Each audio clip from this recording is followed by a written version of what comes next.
अमरावती शहरात दिवसेंदिवस कोरोना बाधितांची संख्या वाढत आहे। मात्र अमरावती शहरातील डॉक्टर वृंद हा अहोरात्र या रुग्णांची सेवा करून देशसेवेत मग्न आहे। अनेक डॉक्टर आपल्या जीवाची पर्वा न करता, आपल्या परिवाराची पर्वा न करता या देशसेवेसाठी, या रुग्ण सेवेसाठी अहोरात्र झटत आहे, सेवा करत आहे। अशातच अमरावती शहरातील कोविड रुग्णालयात सेवा देण्यासाठी दाखल झालेल्या डॉक्टर, परिचारिका यांच्या नव्या पथकाचे वाद्यवृंदाच्या तालावर टाळ्या वाजून स्वागत करण्यात आलं। कारण की जो आधीचा स्टाफ होता त्यांचा सेवा अवधीचा काळ संपल्यानंतर आता हा नवीन स्टाफ रुजू झाला। त्यांच्या स्वागतासाठी प्रशासनाच्या वतीने त्यांची हिंमत वाढवण्यासाठी, त्यांचा उत्साह द्विगुणित करण्याच्या उद्देशाने वाद्यवृंदाच्या तालावर टाळ्या वाजून या कोरोना युद्धाच्या योद्धांचं अभिनंदन करण्यात आलं,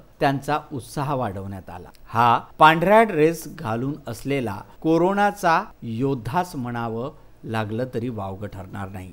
आतापर्यंत अहोरात्र सेवा बजावलेल्या पथकाचे अभिनंदन यावेळी करण्यात आले। या कोरोना योद्ध्यांना विदर्भ न्यूजच्या वतीने हार्दिक शुभेच्छा व त्यांना मानाचा मुजरा। काही जो आधीचा स्टाफ आहे त्यांना संस्थात्मक विलगीकरण कक्षामध्ये ठेवण्यात आले आहे। जिल्हाधिकारी शैलेश नवाल, जिल्हा शल्यचिकित्सक डॉक्टर श्यामसुंदर निकम आदी या उत्साहवर्धक कार्यक्रमामध्ये सहभागी होते। Bureau report, Vidarbha news.